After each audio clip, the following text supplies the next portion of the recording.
Would I be the idiot for raising the rent on my wife's ex-husband? I, male 31, have known my wife, female 33, since we were in high school. We have been married for 6 years and have 3 kids, 5M, 2F, female 2. My wife got married to her now ex-husband, male 38, when she was 20 and he was 25. They have 1 daughter, female 12, together that my wife has primary custody of. Their marriage fell apart when her ex cheated with his now wife 10 years ago. They now have a son 9. 3 years ago my grandparents passed away and left me their house. I basically grew up in that house. We decided to move into it, it's bigger on land, and we're going to sell my old house. But that was when the panda hit. My wife's ex lost his job and where they were living. We did them a favor because of my stepdaughter, she calls me Papa, and let them move into my old house at a discounted rate. Our relationship has been okay until recently. He started to act like the house they are in is theirs and not taking care of it.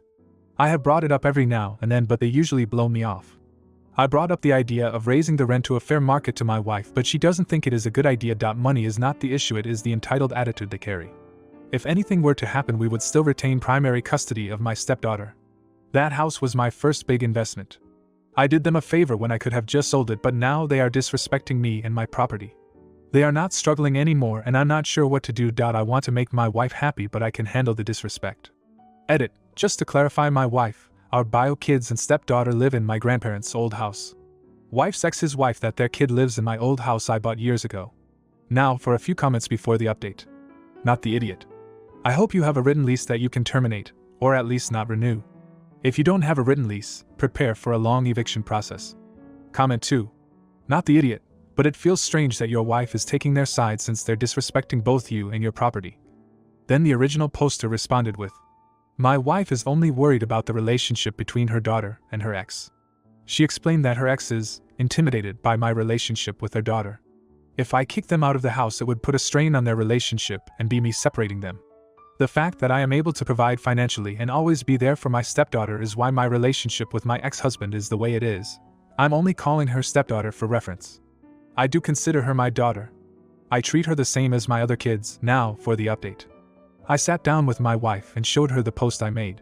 She was mad, but after reading the comments she apologized and said this should have happened a long time ago. She said that if it was anyone else that she would have told me to kick them out. She affirmed that she was worried about our daughter and their relationship. But I understood that this is not right and how patient I have been about the whole situation. She agreed with things needed to change, but to give them the opportunity to make the change themselves. We decided that we were going to talk to them first and see how they react. The first part was me explaining the expectation of how this arrangement should be working. I showed them the lease that they have been singing since the beginning. In the agreement, it does state that tenant is responsible for the upkeep of the house and property. I pointed out the things that are being neglected. With proof. My wife pointed out how much they are taking advantage of me being a nice guy and letting them live there. She pulled up the info on a similar property I own and the monetary details of the current tenant, including the fact they are paying about 1/3 of the rent at market value. They got mad and said that I'm just doing this because I'm trying to push them out of my wife's new perfect family. I told them bluntly that their current lease is up in 3 months.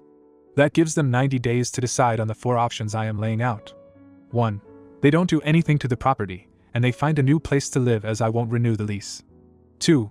Fix of all current neglect and damages, as well as all future upkeep, and the rent will be going up to 2/3 of the market value. The lease will only be a 3-month lease.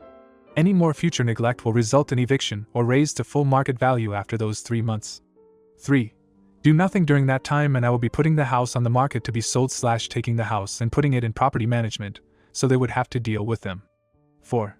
They get evicted in 30 days for breach of the lease agreement. The 30 days will start a week from that day to give them the time to think. I think these options are fair but still allow them some of my charity. I respect him as a father of my daughter, but things need to change. If he doesn't step up for his family and make changes that are on him.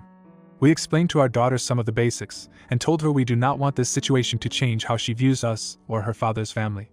She understood and said we are being too nice to someone who is taking advantage of the family. She said she didn't like going over there and would rather stay with us full time. We understood, but now it is rough. We don't want to be accused of parental alienation. Things keep getting worse.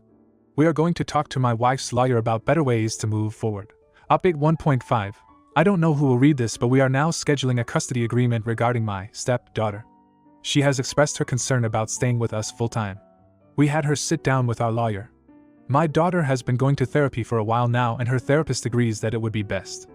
The lawyer thinks we will have a good case because our state takes into consideration what the child wants.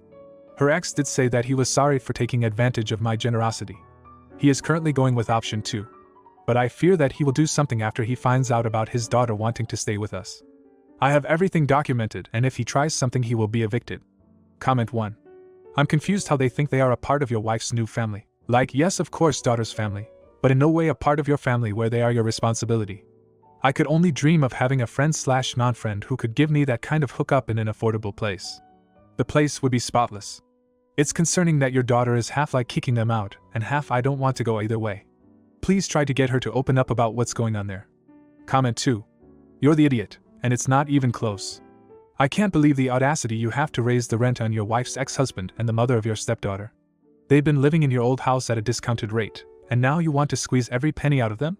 It's clear that you're just using this as an excuse to exert control and punish them for some perceived disrespect. Your wife is right to be concerned about the relationship between her daughter and her ex-husband, and you should be too. Instead of trying to work things out and find a solution together, you're willing to tear apart a family just to satisfy your ego. It's despicable and heartless. You should be ashamed of yourself. Now, for the next story. Am I the idiot for refusing my brother and his pregnant wife? I, female 21, have a boyfriend, male 22, of 3 years who has ASPD. My sister-in-law, who is 5 months pregnant, is scared of him and wants me to end my relationship. After pestering me for days and me trying to reassure her that I have a support system and my boyfriend will be completely cut off from her child, she still wouldn't stop texting me every day to break up. Me and my boyfriend decided to fake break up until the baby is born. Today I was running an errand for my brother and his wife. Sister-in-law asked me if I'm still seeing my boyfriend, to which I answered no. She told me I made the right decision and said that she can finally have a peaceful sleep. She keeps talking about how her stress level has been going up because of my affair, and she's glad she won't have to raise a kid in the presence of my boyfriend. This is where I might be the asshole. Sister-in-law asked me if I will move in with them. I answer with a simple no, and when she said she haven't stated the reason for her request and asked me to listen her out, I told her, I don't really care about your reason, I won't move in with you, and walk out of the house. She texted me, saying it's unfair and cruel of me to be upset at her for trying to do what's best for everyone. She wanted me to stay with them so she can keep an eye on me and that I put her under lots of stress, which is bad for pregnancy. I feel like age, but also think she's pushing me too much. Edit. My brother have a talk with my sister-in-law and she have called me to apologize for her behavior. I came clean about the fake breakup. She says it's wrong of her to assume the worst in my BF. My brother asked her what would she do if their child was unfortunate enough to have the same diagnosis, and that changed her perspective, her words. But she have her concerns still and think it's best for my BF to keep his distance until further notice. And she will be speaking to her doctor about her anxiety and stress. She also offered to apologize to my boyfriend, but my boyfriend says he doesn't care about some pretty words and tells her to manage her own health, both mental and physical. Thanks everyone for your concern and advice, and to all those that made unnecessarily rude comments about my boyfriend and our relationship, learned some empathy. Now for a few comments before the update. Not the idiot. Your sister-in-law is trying to manipulate you into being her live-in help. First by making sure you were single. Next by getting you to move in. Don't lie to her anymore, and block her number. Tell you won't be letting his wife harass you anymore. Then the original poster responded with, I told my brother about it, and honestly I don't think he has any solution. I will suggest taking her to therapy. Comment 2. NTA sounds like she's trying to strip you of a support system so you can help with her kid. But there's likely more to this story. Why do they know about your boyfriend's diagnosis? Has he ever acted towards them in a way that might be concerning? Where would they have cause for concern for their child? Then the original poster responded with, 2 weeks ago my parents hosted a family dinner/get-together, and they invited their children and their spouse, me, my BF, my elder brother, his wife and my little brother. And while we're chatting the topic shifted to mental health. My BF made a comment about having a PD. My sister-in-law keep asking him to disclose the specific disorder.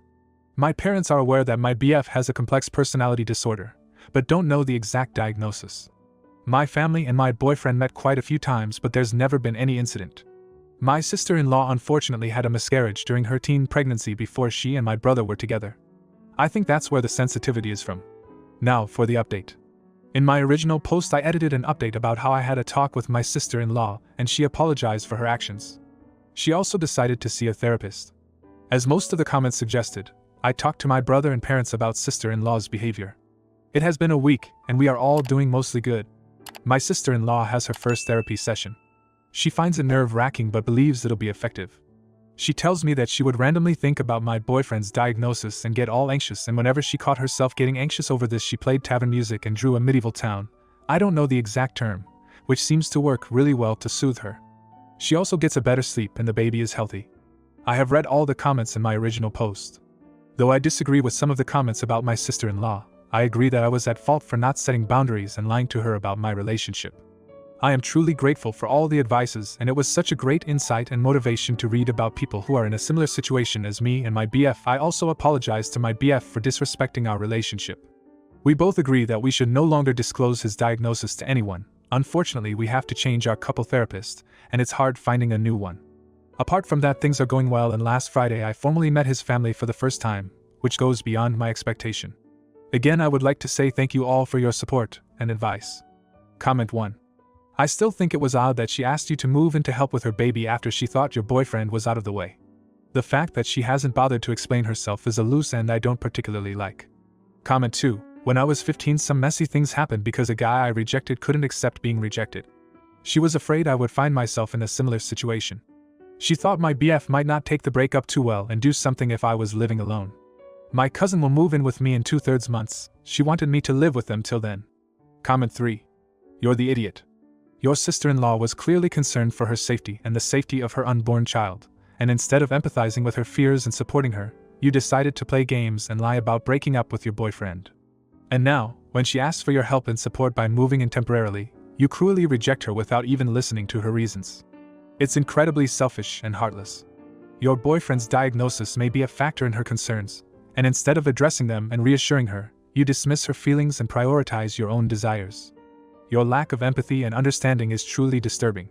It's clear that you care more about your own convenience than the well-being of your family. You need to take a long, hard look at yourself and make some serious changes. If you like this video, you'll probably like these too. Also, while you're here, please consider subscribing. It's your support that keeps this channel alive and allows me to make better and longer videos. Have a great day.